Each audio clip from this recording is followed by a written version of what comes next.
అందరికీ నమస్కారం. ఈరోజు మనం శ్రీమద్ భాగవతం నుంచి ఒకే ఒక్క కానీ చాలా శక్తివంతమైన అధ్యాయంలోకి వెళదాం. శాంతి, ప్రేమ, ఇంకా ఆత్మీయులు దూరమవుతున్నారన్న బాధ, ఈ మూడు భావనలు ఎంత బలంగా పెనవేసుకుపోయాయో చెప్పే కథ ఇది. పదండి తెలుసుకుందాం. ఈ కథ మొదలయ్యేదే ఈ ప్రశ్నతో. మహాభారత మహాసంగ్రామం ముగిసింది, అంతా అయిపోయింది. మరి ఇప్పుడేంటి? తర్వాతేం జరగబోతుంది? ఆ ఘోర యుద్ధం తర్వాత యుధిష్ఠిర మహారాజు తన ప్రాణ స్నేహితుడు, దైవ సమానుడైన శ్రీకృష్ణుడి మార్గదర్శకత్వంలో ఒక అద్భుతమైన రాజ్యాన్ని స్థాపిస్తాడు. అంతా శాంతి, అంతా సామరస్యం. అంటే ఇది కేవలం రాజకీయ శాంతి మాత్రమే కాదు, సాక్షాత్తు ప్రకృతి కూడా ఆనందంతో పులకించిపోయిన సమయం అది. కాలానికి తగ్గట్టు వానలు, భూమి నిండా పంటలు, ఆవులు సమృద్ధిగా పాలిస్తున్నాయి. ఎక్కడా ఏ ఒక్కరికి ఎలాంటి ఆందోళన, జబ్బులు, బాధలు లేవు. నిజంగా చెప్పాలంటే భూమి మీద ఉన్న ప్రతి జీవికి అది ఒక స్వర్గంలా అనిపించింది. అయితే కొన్ని నెలలపాటు ఈ శాంతిని, ఆనందాన్ని అనుభవించిన తర్వాత వాళ్ల విజయానికి కారణమైన, వాళ్ల జీవితాలకి కేంద్రమైన శ్రీకృష్ణుడు తాను తన రాజ్యానికి తిరిగి వెళ్ళిపోవాలని నిర్ణయించుకున్నట్టు ప్రకటిస్తాడు. ఈ ఒక్క నిర్ణయంతో పరిస్థితి ఒక్కసారిగా మారిపోయింది. ఒకవైపు రాజ్యమంతా సుభిక్షంగా, ఆనందంగా ఉంది, మరోవైపు రాజకుటుంబం మాత్రం తట్టుకోలేని దుఃఖంలో మునిగిపోయింది. ఆలోచించండి, వారి బంధం ఎంత లోతైనదో ఈ ఒక్క వాక్యం చెబుతోంది. కృష్ణుడు అంటే వాళ్లకి కేవలం ఒక అతిథో, రాజో కాదు, ఆయన వాళ్ల జీవితంలో ఒక భాగం. కాదు, వాళ్ల జీవితంలో ప్రతి క్షణం కూడా ఆయనే. చూసినా, మాట్లాడినా, కూర్చున్నా, తిన్నా, చివరికి నిద్రలో కూడా ఆయనే. మరి అలాంటి వ్యక్తి దూరమవుతుంటే ఎలా భరించగలరు? సరే, కృష్ణుడు వెళ్లడానికి సిద్ధమవుతున్నాడు. ఇప్పుడు కుటుంబం యొక్క వ్యక్తిగత బాధ మొత్తం నగరం పాల్గొనే ఒక గొప్ప వీడుకోలు ఉత్సవంగా మారింది. ఆ వీడుకోలు ఊరేగింపులోని ప్రతి దృశ్యం ఒక అద్భుతమైన భక్తికి ప్రతీక. నగరంలోని మహిళలందరూ మేడల పైకెక్కి ప్రేమతో, కాస్త సిగ్గుతో ఆయనపై పూలవర్షం కురిపిస్తున్నారు. ఆయన ప్రాణస్నేహితుడు అర్జునుడు స్వయంగా ముత్యాల గొడుగు పడుతున్నాడు. ఉద్ధవుడు, సాత్యకీలాంటి వాళ్లు వింజామరలు వీస్తున్నారు. చుట్టూ మంగళవాయిద్యాలు, అంతా ఒక పండుగ వాతావరణం. కాని అందులో వీడుకోలు బాధ ఉంది. ఇంత గొప్ప ప్రేమెందుకు? అందరి భక్తిని చూరగొన్న ఆ వ్యక్తి అసలు ఎవరు? ఊరేగింపు సాగుతుండగా మేడలపై ఉన్న మహిళలు తమలో తాము మాట్లాడుకోవటం మొదలుపెడతారు. వాళ్ల సంభాషణలోనే ఈ ప్రశ్నకు సమాధానం దొరుకుతుంది. అక్కడ ప్రజలు కృష్ణుడిని కేవలం ఒక రాజుగానూ, ఒక శక్తివంతమైన మిత్రునిగానూ చూడట్లేదు. వాళ్లు ఆయనను పురుషుడు అని గుర్తిస్తున్నారు. అంటే ఈ సృష్టికి మూలమైనవాడు, అన్నిటికంటే ముందున్నవాడు, ఆ ఆది చైతన్య స్వరూపంగా భావిస్తున్నారు. వాళ్లు ఆయన్ని కీర్తిస్తూ ఏమంటున్నారంటే, ఈయనే ఆ ఏకైక ప్రభువు, తన లీలచేత ఈ విశ్వాన్ని సృష్టించేది, నడిపించేది, లయం చేసేది ఆయనే. అయినా కూడా దేనికి అంటుకుండా ఉంటాడు అని. అంటే వాళ్లకర్థమైంది, ఇదంతా ఆయన నడిపిస్తున్న ఒక దైవీక నాటకం, ఒక లీలా అని. ఆయన ఉనికే ఈ లోకానికి ఒక వరం అని వాళ్లు గ్రహించారు. వారి మాటలు విన్న కృష్ణుడు ఏమీ మాట్లాడలేదు. కేవలం ఒక చిరునవ్వుతో వాళ్ల భక్తిని స్వీకరించి తన సుదీర్ఘ ప్రయాణాన్ని మొదలుపెట్టాడు. తన గమ్యం ద్వారక. దుఃఖంలో మునిగి ఉన్న తన బంధువులను ఎంతో ప్రేమగా ఓదార్చి వాళ్లని వెనక్కి పంపిన తర్వాత శ్రీకృష్ణుడు తన రాజ్యమైన ద్వారకకు బయలుదేరాడు. ఇక కృష్ణుడి ప్రయాణం ఎలా సాగిందంటే, హస్తినాపురం నుంచి మొదలైంది. అక్కడ్నుంచి కురుజాంగల, పాంచాల దేశాలు దాటి పవిత్ర కురుక్షేత్రం మీదుగా, ఆ తర్వాత మరుధన్వ అనే పెద్ద ఎడారిని కూడా దాటి చివరికి తన ఆనర్ధ రాజ్యానికి అంటే ద్వారకకు చేరుకున్నారు. ఈ దారి పొడవునా వెళ్లిన ప్రతి చోట ప్రజలు ఆయనకు నిరాజనాలు పలికారు. కథ ఆయన ద్వారక చేరుకోవటంతో ముగిసిపోదు. నిజానికి ఆయన వెళ్ళిపోయిన తర్వాత మిగిలిన ఆ నిశ్శబ్దం, ఆ ప్రభావం, అక్కడే అసలైన కథ మొదలవుతుంది. అది మనల్ని మరింత లోతుగా ఆలోచింపజేస్తుంది. ఈ ప్రాచీన కథ మన ముందొక శాశ్వతమైన ప్రశ్నను ఉంచుతుంది. ఒక గొప్ప వ్యక్తి మన జీవితాల నుండి, మన ప్రపంచం నుండి వెళ్ళిపోయినప్పుడు నిజంగా మిగిలేది ఏమిటి? వాళ్ల జ్ఞాపకమా, వాళ్ల వారసత్వమా, లేక వాళ్లు విడిచి వెళ్లిన ఆ ఖాళీనా?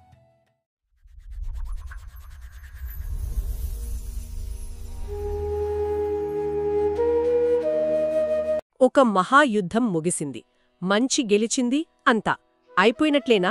అస్సలు కాదు. అదే, సాధారణంగా కథలు ఇక్కడితో ఆగిపోతాయి. హీరో గెలిచాడు, శుభం కార్డ్. కాని అసలైన సవాలు ఆ తర్వాతే కదా మొదలవుతుంది. కరెక్ట్. విధ్వంసం తర్వాత నిర్మాణం, అది చాలా కష్టం. అంతఃకలహాలతో, రక్తపాతంతో నాశనమైన రాజ్యాన్ని ధర్మరాజు అని పేరుగాంచిన యుధిష్ఠిరుడు ఎలా పాలించాడు? అన్నిటికంటే ముఖ్యంగా ఈ కొత్త శాంతియుత శకంలో కథానాయకుడైన శ్రీకృష్ణుని పాత్ర ఏమిటి? ఈరోజు మనం ఈ విషయాల గురించే లోతుగా చర్చించుకోబోతున్నాం. అవును, ఈరోజు మనం పరిశీలిస్తున్న ఆధారం శ్రీమద్ భాగవతం ప్రథమ స్కంధంలోని 10వ అధ్యాయం. ఇదొక అద్భుతమైన పరివర్తన ఘట్టం అన్నమాట. పరివర్తన అంటున్నారంటే? అంటే యుద్ధం నుండి శాంతికి, విధ్వంసం నుండి నిర్మాణానికి, ఇంకా చెప్పాలంటే కృష్ణుని నిరంతర సాన్నిధ్యం నుండి ఆయన విరహానికి దారితీసే ఒక భావోద్వేగపూరితమైన సందర్భం. ఓ, అంటే ఇది కేవలం ఒక కథ కాదు, ఒక ఆదర్శ రాజ్యానికి దైవిక ప్రేమకు మధ్య ఉన్న సున్నితమైన బంధాన్ని చూపిస్తుందన్నమాట. ఖచ్చితంగా. సరే, అయితే ఈ అంశాన్ని విడమరిచి చూద్దాం. మన ముందున్న ఈ ఆధారం ప్రకారం ఒక ఆదర్శవంతమైన ధర్మరాజ్యం అంటే ఏమిటో అర్థం చేసుకోవాలి. అలాగే ఒక వ్యక్తి, ఒక దైవం యొక్క నిష్క్రమణ ఒక సమాజాన్ని ఎంతలా ప్రభావితం చేస్తుందో కూడా తెలుసుకుందాం. ఈ ఆధారం యుధిష్ఠిరుని పాలన వర్ణనతో మొదలవుతుంది. వింటుంటే అదేదో ఊహాలోకంలా, ఒక స్వర్గధామంలా అనిపిస్తోంది. అవును. అంటే యుద్ధంలో గెలిచినంత మాత్రాన సరిపోదు, అసలైన సవాలు ఆ తర్వాతే మొదలవుతుందని ఈ ఆధారం చెబుతున్నట్లుంది. అవును. యుధిష్ఠిరుడు కేవలం తన సొంత తెలివితేటలపై ఆధారపడలేదు. లేదు, భీష్ముడు, కృష్ణుడు లాంటి వారి సలహాలు తీసుకున్నాడు. ఇది ఒక రాజు యొక్క వినయాన్ని చూపిస్తుందా, లేక ఆనాటి పాలనలో సలహాదారుల పాత్ర అంత కీలకమైనదా? ఇది చాలా మంచి ప్రశ్న. నా ఉద్దేశంలో రెండూ నిజమే. ఒక రాజు ఎంతటి వాడైనా అనుభవిజ్ఞుల సలహా లేకుండా పాలించడం అసాధ్యం. భీష్ముడు మరణశయ్యపై ఉండి కూడా రాజధర్మాన్ని ఉపదేశించాడు. అవును. శ్రీకృష్ణుడు దైవాంశ సంభూతుడు, ఆయన మార్గదర్శనం ఎప్పుడూ ఉంటుంది. యుధిష్ఠిరుడు వారి మాటలను పాటించడం అతని వినయాన్ని, ఆ ధర్మనిరతిని చూపిస్తుంది.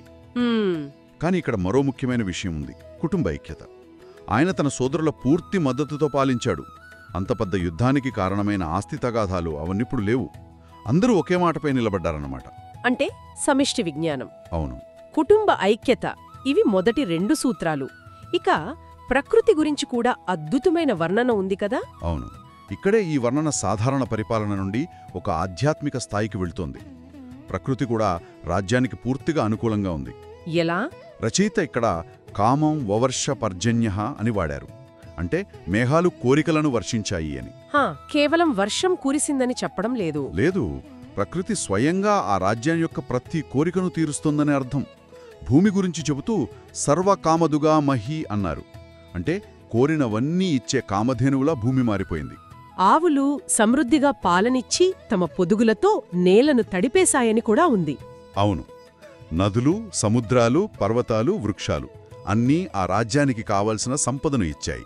ఇది వినడానికి చాలా అద్భుతంగా ఉంది, కానీ కొంచెం ఆదర్శవంతంగా, అతిశయోక్తిగా అనిపించడం లేదా? అంటే ఒక్క రాజు ధర్మాత్ముడైతే ప్రకృతి వైపరీత్యాలు కూడా ఆగిపోతాయనడం ఒక అలంకారిక ప్రయోగమా, లేక దాని మనం అక్షరలా తీసుకోవాలా? దీన్ని 2 విధాలుగా అర్థం చేసుకోవచ్చు. అలంకారికంగా చూస్తే రాజు మంచివాడైతే ప్రజలు సంతోషంగా ఉంటారు, పర్యావరణాన్ని కాపాడుకుంటారు, వ్యవసాయం వృద్ధి చెందుతుంది.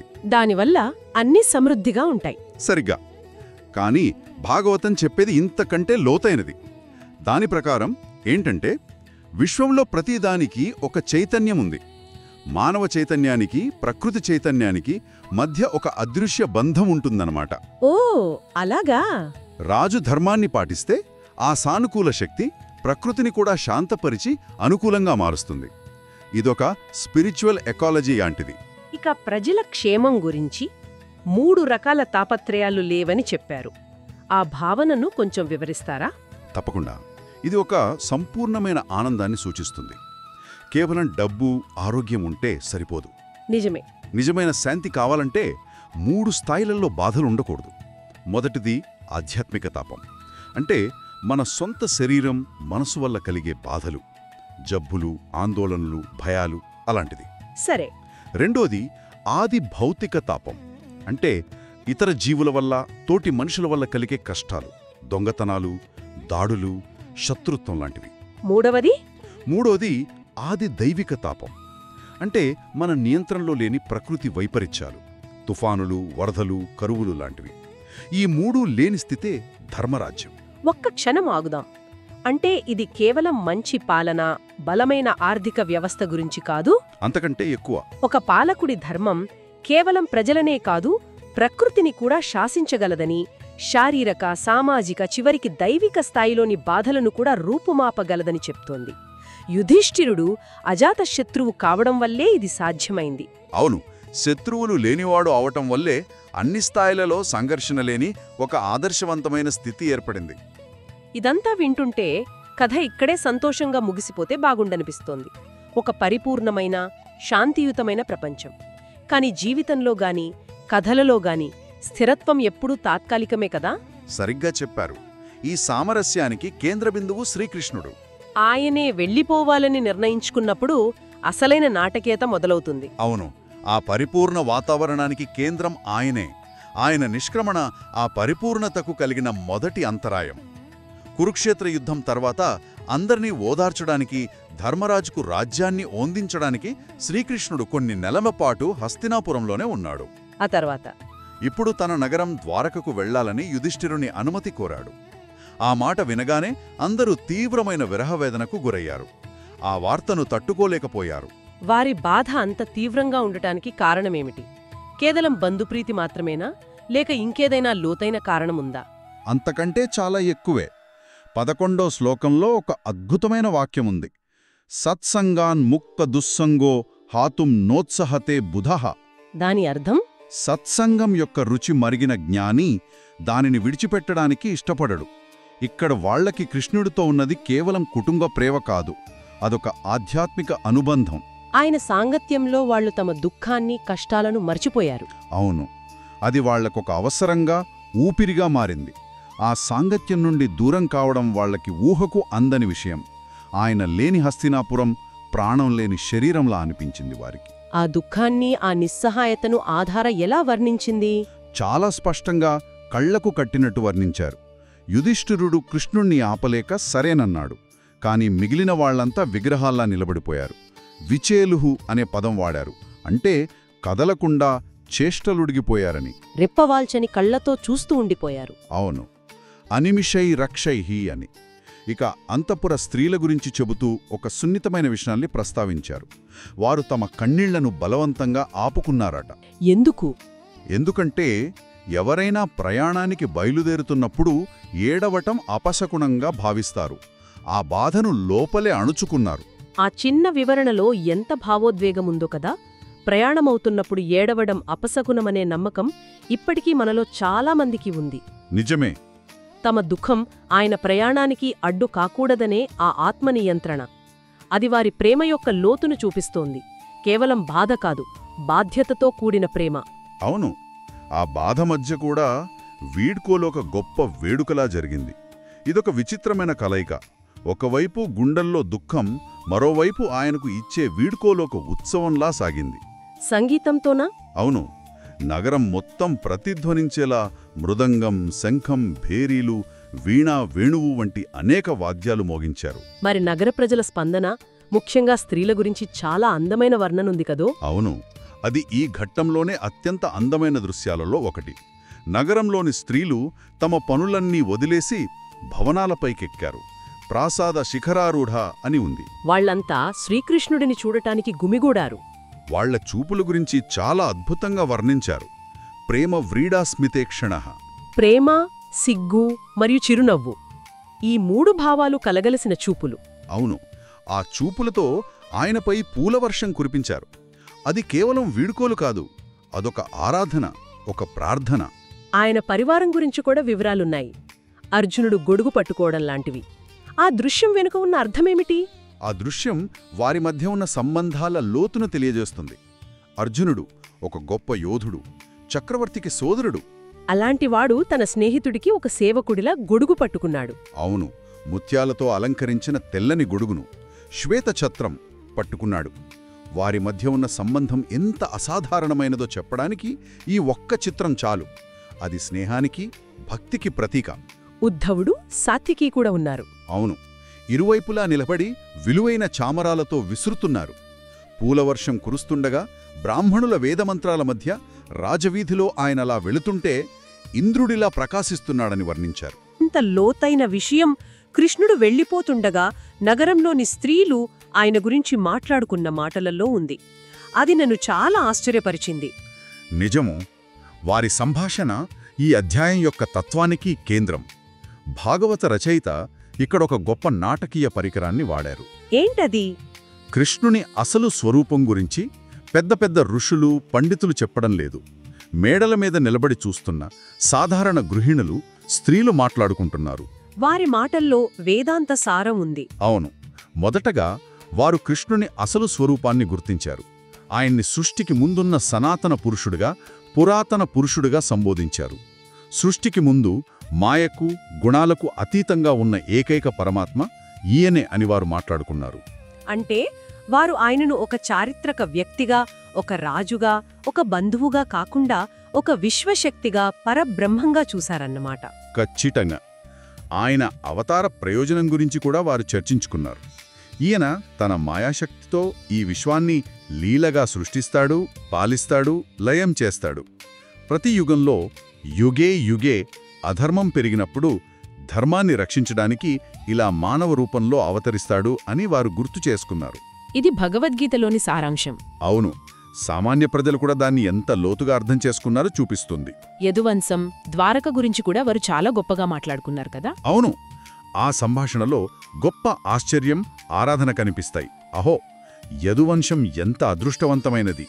పురుషులలో శ్రేష్ఠుడైన ఆ శ్రీపతి తన పుట్టుకతో, తన నడకతో ఆ ప్రదేశాలను పవిత్రం చేశాడు అని ప్రశంసించారు. ద్వారక ప్రజల అదృష్టాన్ని చూసి ఆశ్చర్యపోయారు. ఆ ద్వారక ఎంత గొప్పదో! ఎందుకంటే వారు ప్రతిరోజూ నిద్రలేవగానే తమ ప్రభువైన కృష్ణుడి చిరునవ్వుతో కూడిన చూపులను అందుకుంటున్నారు అని మురిసిపోయారు. ఇది చాలా ఉన్నతమైన ఆలోచనా విధానం. తమకు దక్కని సౌభాగ్యం ఇతరులకు దక్కినందుకు అసూయ పడకుండా ఆనందించడం. ఇక శ్రీకృష్ణుని భార్యల గురించి వారి అభిప్రాయమేమిటి? అది వారి సంభాషణలో ఒక కీలకమైన భాగం.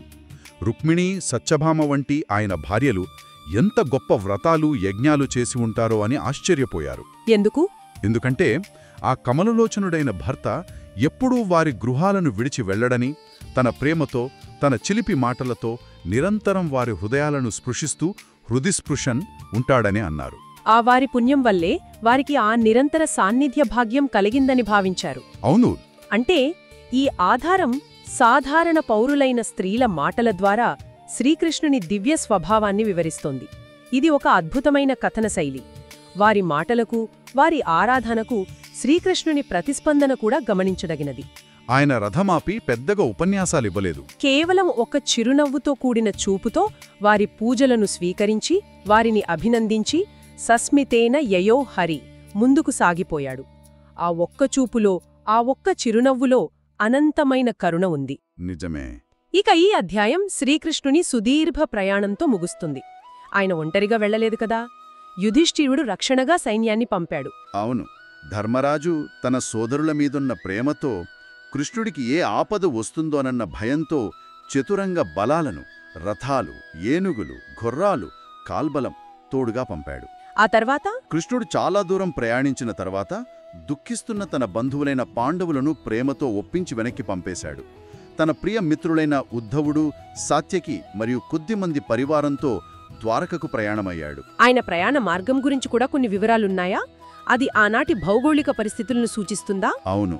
ఇది ఆ కాలపు ప్రాచీన భారతదేశపు భౌగోళిక ప్రాంతాల గురించి మనకు ఒక అవగాహన కల్పిస్తుంది. ఆయన హస్తినాపురం నుండి పశ్చిమ దిశగా ప్రయాణిస్తూ కురు, జాంగల, పాంచాల, శూరసేన రాజ్యాల గుండా వెళ్లాడు. యమునా నదీ తీరం వెంబడి ప్రయాణించి కురుక్షేత్రం వంటి పవిత్ర ప్రదేశాలను దాటాడు. మత్స్య, సారస్వత రాజ్యాలను దాటి ఎడారి ప్రాంతమైన మరుభూమిని, సౌవీర, అభీర దేశాలను దాటి చివరకు తన రాజ్యమైన ఆనర్త దేశానికి చేరుకున్నాడు. సూర్యుడు అస్తమిస్తున్న సమయంలో పశ్చిమ దిశకు చేరుకున్నాడని ఉంది. అవును.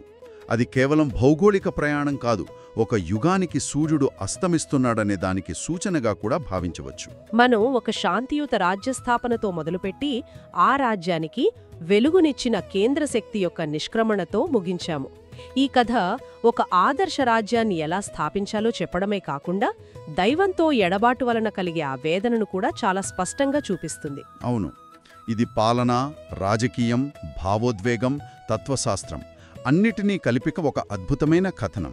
ఈ మొత్తం చర్చ తర్వాత నా మదిలో ఒక ఆసక్తికరమైన ప్రశ్న మిగిలిపోయింది. ఈ ఆధారం ప్రకారం హస్తినాపురంలోని సాధారణ స్త్రీలకు శ్రీకృష్ణుడి దైవత్వం గురించి, ఆయన అసలు స్వరూపం గురించి చాలా లోతైన తాత్వికమైన అవగాహన ఉంది. అవును, వారు ఆయనను పరమాత్మగా గుర్తించారు.